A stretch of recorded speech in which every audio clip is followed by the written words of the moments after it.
नमस्कार, स्वागत है आप सभी का हमारे यूट्यूब चैनल संस्कृत सरस्वती पर। मैं रामकुमार शास्त्री आप सभी संस्कृत अनुरागियों का हार्दिक अभिनंदन स्वागत करता हूं। दोस्तों, यदि आपने अभी तक इस चैनल को सब्सक्राइब नहीं किया तो इसे सब्सक्राइब करें, लाइक करें, शेयर करें और वीडियो देखने के बाद इस चैनल पर कि ये वीडियो आपको कैसा लगा कमेंट्स बॉक्स में आप कमेंट करके मुझे जरूर बताइएगा। मैं आपकी कमेंट की प्रतीक्षा में रामकुमार शास्त्री एक बार फिर आपका हार्दिक अभिनंदन करता हूं। चलिए आज की क्लास शुरू करते हैं। शुक्लां ब्रह्म विचारि सारि परिमां आद्यां जगद्व्यापिनी वीणा पुस्तकधारिणीं अभयदां जाड्यान्धकारपहां हस्ते स्फाटिकमालिकां विदधतीं पद्मासने संस्थितां वन्दे तां परमेश्वरीं भगवतीं बुद्धिप्रदां शारदां बुद्धिप्रदां शारदां। पर रूप संधि कैसे? तो दोस्तों, पूर्व रूप का एकदम विपरीत सा कार्यक्रम जिस संधि में होता है उस संधि का नाम होता है पररूप संधि। ये पूर्व रूप से थोड़ा विस्तार लिए होगी, ध्यान रहे, है ना। इसमें कुछ और वार्तिकों की चर्चा भी होती है, कुछ और भी आगे मैटर बढ़ जाता है। ये भी अपने आप में वीआईपी कम नहीं है। तो बड़ू साहब कहते हैं सूत्र कौन है इसका? तो दोस्तों, सूत्र लिखा है बहुत ही सुंदर, एंगी। पहले अंगह पढ़ा था आपने, इस बार हम पढ़ रहे हैं एंगी पररूपम, यानी एंग वर्ण बाद में हो तो संधि का नाम क्या हो जाता है? पररूप संधि हो जाता है। पढ़ते हैं नियम क्या कहता है।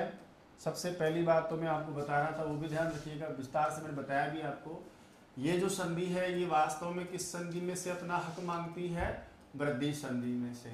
जैसे ही आप वृद्धि संधि पढ़ोगे या वृद्धि का प्रसंग आएगा और इसकी कंडीशंस पूरी हो जाएगी तो ये कहेगी ना बाबा ना, वृद्धि ना, तब आपको वृद्धि नहीं करनी है। अब देखो कैसे करेंगे। नियम क्या कह रहा है आपसे? तो दोस्तों, नियम का आपने सूत्र पढ़ा है एंगी पररूपम। क्या नियम है? वही दो कंडीशन वृद्धि में से आपको मिल जाए। कौन कौन सी कंडीशंस हैं? नंबर 1, यहां पर अब की बार ए और ओ मिलेगा आपको कहां पर? प्लस के बाद मिलेगा भाई साहब। लीजिए साहब, ये आपको मिल गया ए, ये प्लस के बाद मिल गया आपको ओ, और उससे पहले बताओ कौन सा स्वर मिलेगा? ए। उल्टा कर दिया ना मैंने। पूर्व रूप में तो हम क्या कर रहे थे? ए को पीछे ला रहे थे, ए और ओ को पहले ले जा रहे थे। अब की बार हमने उल्टा कर दिया। अब यहां तक यदि मैं लिख दूं कि बताओ ए प्लस ओ हो तो क्या करोगे? तो कहेंगे भाई साहब ए प्लस ए बराबर तो क्या होना चाहिए? वृद्धि। ए प्लस ओ तो क्या होना चाहिए? वृद्धि। लेकिन हम कहेंगे ना, यदि ये मिल जाए आपको ए किसका? उपसर्ग का, यानी आगे रहने वाला वृद्धि के संधि के प्रसंग में जो अ है वो आपको किसका मिल जाए? उपसर्ग का मिल जाए, यानी उपसर्ग में आने वाला मिल जाए। और याद रखिएगा ए के साथ कौन सा स्वर चल जाएगा? साथ में आ भी चल जाएगा। तो ऐसा कोई उपसर्ग हम देख लें जिसके अंत में या तो क्या मिले? अ, या फिर उसके अंत में क्या मिल जाए? आ। मैं आपसे कहूं कि संस्कृत में उपसर्ग कितने बताएं आपको? 22, जिनको हम सामान्य प्रादि भी कहते हैं, लेकिन जब क्रिया के साथ आ जाते हैं तो इन्हीं का नाम उपसर्ग भी हो जाता है संस्कृत में। हिंदी में तो आप सीधा पढ़ देते हो कि 22 उपसर्ग हैं, तो प्रादि को आप 22 समझ लीजिए सीधे भाषा में। आप एक कंडीशंस तो आपकी क्या हो गई भाई कि यदि आपको प्लस से पहले वृद्धि संधि के प्रसंग में जो ए और आ देखते थे ना आप, वो आपको मिले किसी उपसर्ग का। ठीक है, जैसे मान लो मैंने लिखा उदाहरण के लिए प्रा, बताओ प्रा में क्या मिला हुआ है? ए। इसी प्रकार से परा क्या दिख रहा है? आ। अब क्या मिला? ए। तो ऐसे उपसर्ग प्रादियों में से कोई से भी आपको ले लीजिए, 2, 4, 5 जो भी हैं, जिनके अंत में मान लो या तो अ हो या फिर उनके अंत में आ हो। दूसरी कंडीशन, ये जो आप देख रहे हो ना पीछे ए और ओ, वो बताओ पहले तो कहाँ मिल रहे थे आपको? पदांत में। अब कहते हैं कि ये ए और ओ किसी धातु का होना चाहिए। धातु का मतलब दोस्तों सीधा पढ़ा देता हूं थोड़ा मैं, किसी पर धातु से क्या बनेंगे, धातु रूप बनेंगे, उस धातु रूप का मिल जाए। तो कंडीशन नंबर 1 तो है कि आगे ए उपसर्ग का हो, आ उपसर्ग का हो, पहली बात। तो दूसरी बात, ये जो ए और ओ है ना, वो ऐसे अरेगेरे नहीं चलेंगे, केवल और केवल किसका चलेगा, धातु रूप का चलेगा।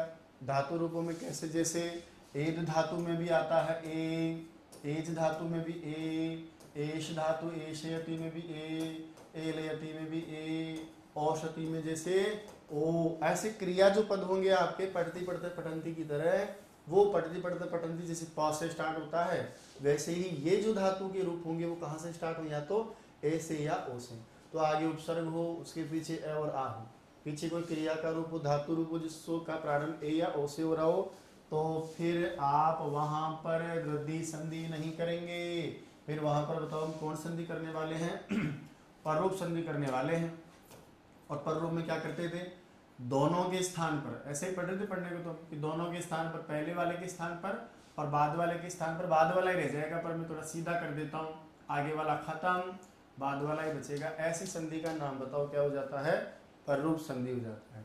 तो आगे वाले को हटा देंगे, पीछे वाले जैसा ही तो है ना, उसमें घुस जाएगा वो। तो आप तो सीधा समझे कि पहले वाला तो गया, बाद वाला बच्चा। बोला ऐसा कैसे होता है, आइए साहब वो ऐसे होता है। जैसे हम पहली चर्चा प्रारंभ करें तो हम लिखते हैं, एक हमारे पास में उपसर्ग उसका नाम है प्र, और एक क्रियापद है उसका नाम है एज। दोस्तों यह आत्मनेपद की क्रिया है, याद रखिएगा। संस्कृत में सारे के सारे क्रियाएं या धातुएं दो तरह से चलती हैं, उनके रूप दो तरह से बनाते हैं, परस्मय पद, एक होता है आत्मनेय पद।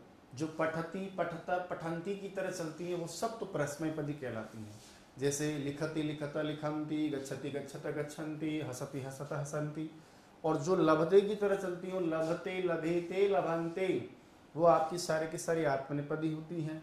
याचते याचेते याचन्ते, सेवते सेवेते सेवन्ते, वर्तते वर्तेते वर्तन्ते।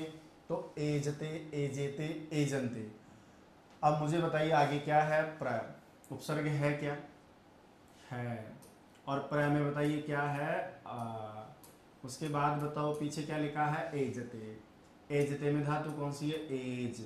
और बताइए इसका क्रियापद क्या बनाया, एजते।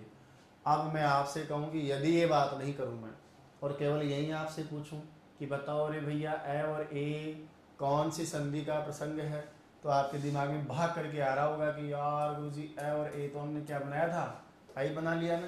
तो यहाँ पर भी क्या होना चाहिए, आई। लेकिन कंडीशंस कितनी मिल जाए हमको, दो। एक कंडीशंस तो क्या हो कि ये ए और आ किसका हो, उपसर्ग का। दिख रहा है क्या उपसर्ग का, बिल्कुल दिख रहा है सर। और ये ए और ओ होना चाहिए किसी धातु क्रिया का या धातु रूप या क्रिया का। देखो एजते धातु रूप है ना, लभते लभते की तरह बन रहा है। दोनों कंडीशन जैसे ही पूरा होगी तो फिर बताओ हम इन दोनों वर्णों के स्थान पर कौन सा वर्ण कर देंगे भाई, पर वाला शेष रहता है, ए रह गया, मर गया, खत्म, इसी में मिल गया। आगे क्या है, प्र, आपने बना लिया ए, आगे बचा हुआ है जते, मिला दे क्या। अब प्र में बताइए ए मिलेगा तो क्या बन गया, प्रे, और उसके बाद में ये हो गया आपका जते, क्या बन गया, प्रे जते। थोड़ा अलग कलर दे देता हूँ है ना, क्योंकि जितने रंग होंगे जिंदगी में, जिंदगी उतनी ही अच्छी लगेगी। तो प्र में जैसे ही आप ए लगाओगे, हालांकि ये कलर जिंदगी में कोई चाहता नहीं है भाई, है ना, सफ़ेद कलर शांति का प्रतीक है। कभी कभी जीवन में ज़्यादा ही शांति हो जाती है सफ़ेद कलर से। क्या रूप बना, प्रेजते। और देखो जरूरी नहीं है कि ए ही हो, ओ भी तो हो सकता है ना। या चलो एक ही उदाहरण लेते हैं एक बार पहले हम सीखने के लिए। आगे देखो, देखिए प्र प्लस एजते, उप भी तो हो सकता है ना भैया। यानी यहाँ क्या लिख सकते हैं हम, उप भी लिख सकते हैं। उपसर्ग कोई सा भी हो सकता है, बशर्ते उसके अंत में ए और आ होना चाहिए। उप प्लस एजते, आगे मिला उपसर्ग का ए, पीछे मिला धातु का ए, दोनों के स्थान पर वृद्धि होनी चाहिए थी, लेकिन उसको रोक करके हमने कौन सा कार्य किया, पररूप। पररूप में आगे वाला भी ए के समान ही हो जाएगा। इधर बचेगा उप, उप मिलाएंगे ए, बन गया उपे, और पीछे मिला दीजिए जते बराबर उपे जते। इसी प्रकार से जरूरी नहीं है भाई साहब, ये देखिए आपका मन हो मैं तो परा उपसर्ग लगाऊंगा, बिल्कुल लगाइए। और ये भी कोई गारंटी नहीं कि आप एज धातु का ही प्रयोग करें, पर परीक्षा में प्रेजते शब्द ज्यादा पूछा जाता है। आइए साहब, परा प्लस एजते। अब मुझे बताइए आगे क्या है, आ, और इसके बाद में है ए, तो आ और ए की जगह क्या बचेगा, ए बचेगा नहीं, तो परा में तो बचेगा पर, फिर एजते मिला दो वापस, बताइए क्या बन गया, परेजते। तो प्रा से प्रेजते, परा से भी परेजते, उसी प्रकार से प्र प्लस एलयति, एल धातु का रूप आप चलाओगे, यहाँ पर भी एलयति एलयता एलयंती, दिख रहा है क्रियापद, दिख रहा है संस्कृत का पढ़ती पढ़ता पठंती की तरह। इसके आगे क्या है, ए, उपसर्ग दिख रहा है सभी को, समझ रहे हैं आप, बताओ प्र में अ चला गया, क्या मिल जाएगा, ए, तो बताओ प्र एलयति बराबर प्रेलयति। उसी प्रकार से उप प्लस एलयति उपेलयति, और क्रियापद आप देख लीजिए केवल समझने के लिए, क्योंकि परीक्षा में तो फिक्स है प्रेजते पूछेगा आपसे। तो उप प्लस एशयति, आगे रखा हमने उपेशयति बन गया।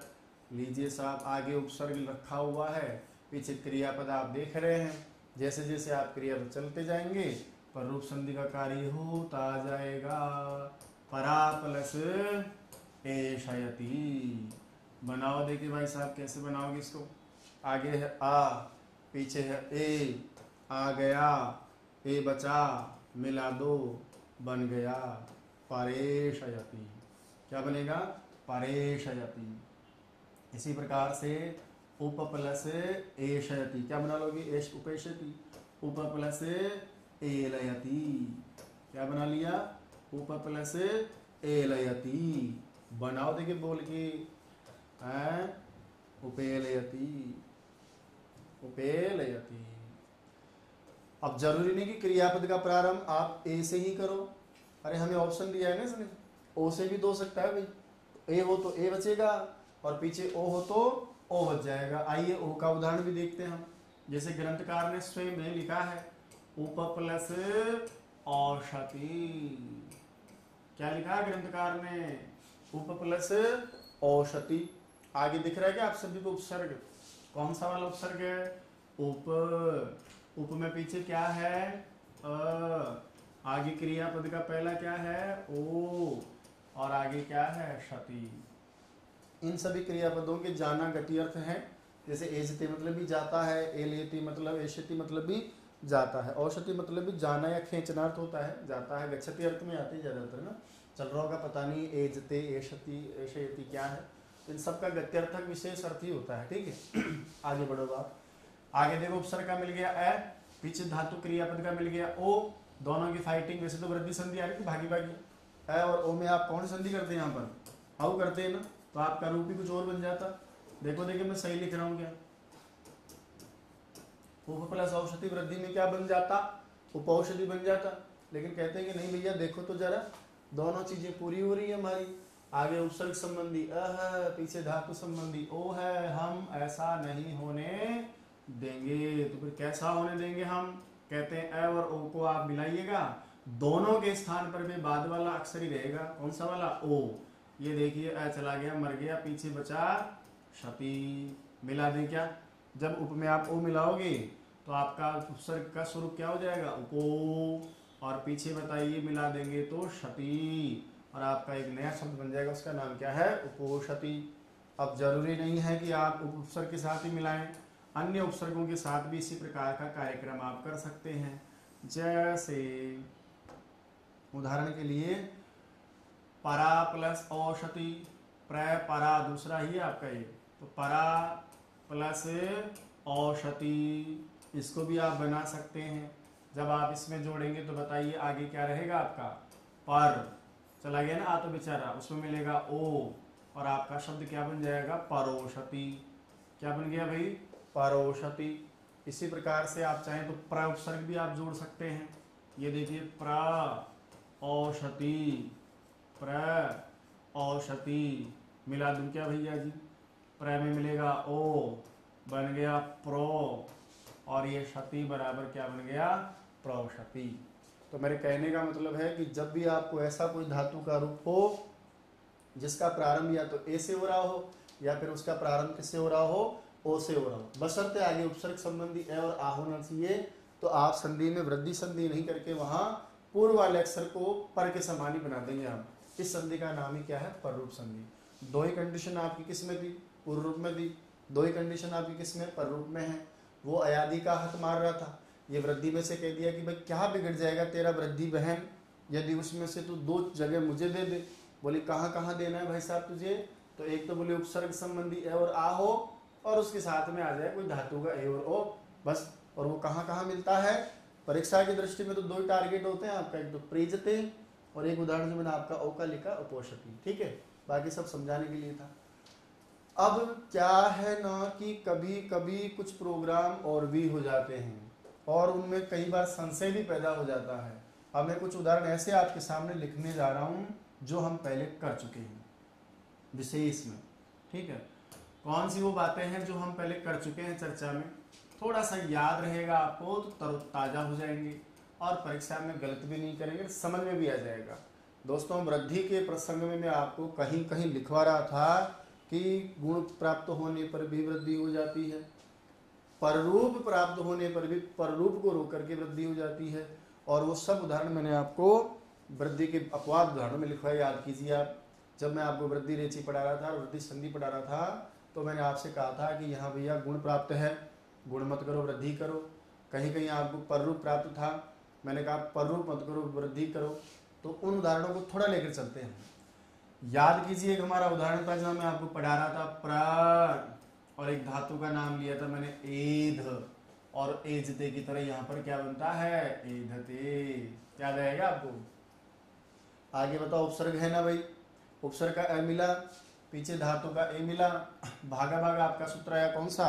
एंगी पर रूपम। बोला ये देखिए उपसर्ग संबंधी ए और आ हो, धातु का ए और ओ हो, तो वहां तो संधि कौन सी होनी चाहिए थी? पररूप संधि होनी चाहिए थी। बोले पररूप संधि यदि करते तो फिर बताओ आगे वाला ए के समान हो जाता, और प्रेजते की तरह बताओ आपका रूप क्या बन जाता? प्रेधते बन जाता। ऐसा बनाए हो क्या आप लोग? नहीं बनाए हो ना। हमने क्या बनाया था याद है आपको? हमने कहा था कि साहब यहाँ अ है, ए है, और इन दोनों में वृद्धि कर दीजिए, और आपने रूप क्या बनाया था? प्राइधते रूप बनाया था। बोला ऐसा कैसे हो गया?